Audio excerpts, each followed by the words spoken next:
Изключително сме щастливи, че имаме възможността да направим общ проект с Филип Морис България, а именно тази изложба "Трансформации за по-устойчиво утре",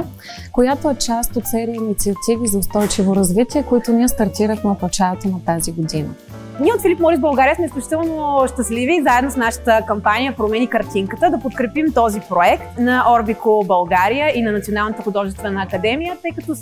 вярваме в силата на изкуството да вдъхновява, да провокира, да обединява, да ни провокира за размисъл и за дискусия за едно по-добро и по-устойчиво утре. The main theme of this exhibition, which is transformation towards a sustainable future, is resonating very well with our mission towards the smoke-free future, where sustainability is playing a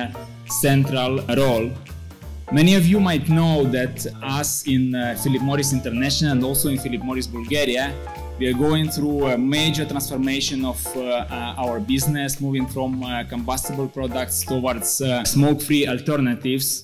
Изключително съм щастлив и горд да сме тук заедно с нашите партньори от Филип Морис България, да подкрепим заедно този проект, който преди години стартирахме, и това, което виждам, че той се развива и като едно бебе започва да расте и да става все по-голямо. Виждам, че залата вече е малка мони, така че за следващата година може да организираме доста по-мащабно събитие. Искам да благодаря за възможността, която двете компании предоставят на младото поколение художници, студенти от Националната художествена академия. Възможността да бъдат част от един културен проект, да представят своето творчество в едно прекрасно, съвременно пространство